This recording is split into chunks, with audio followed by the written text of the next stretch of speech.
Okay, sometimes it's useful to expand what's called your canvas size. So at the moment, my picture size or my image size and my canvas size are the same size.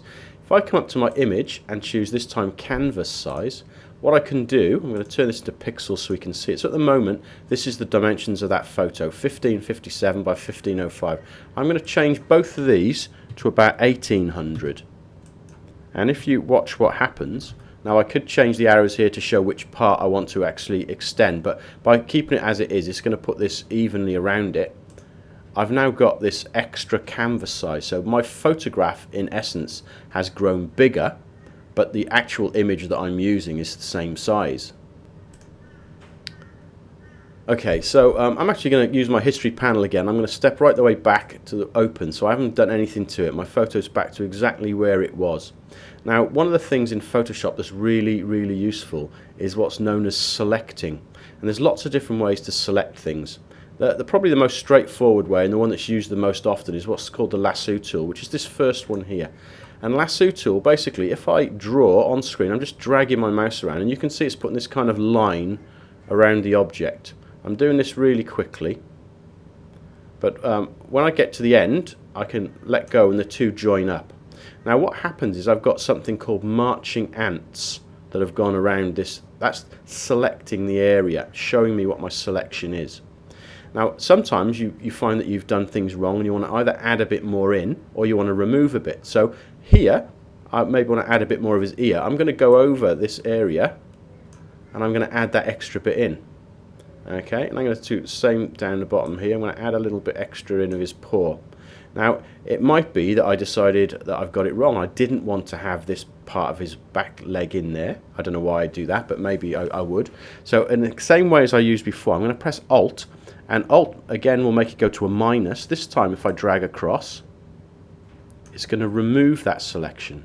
I don't want to do that. That's pretty horrible. So I'm going to put his paw back on again by putting the plus back on. So there's my selection.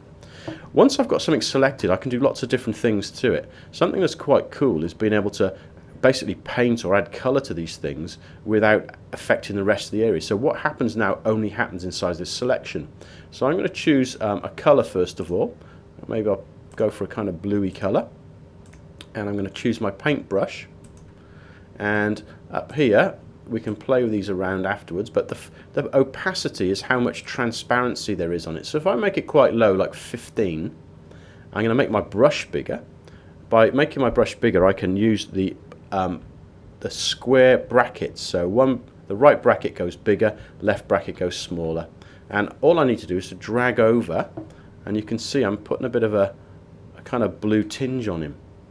Maybe I'll make the opacity a little bit higher. You can see the difference, perhaps to 30%. Same thing, I'm going to put it over him.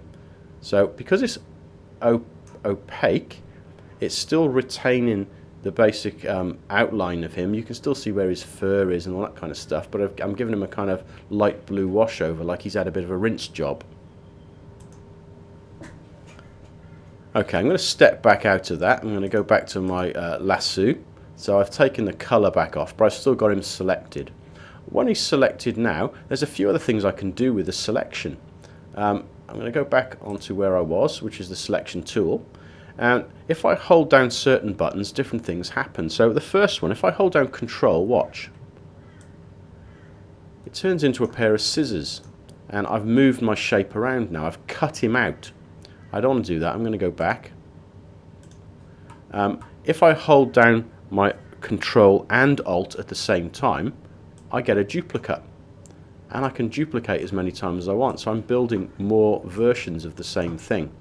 That was holding Control and Alt. Again, I'm going to step back out of that on my history because I don't want to have done that.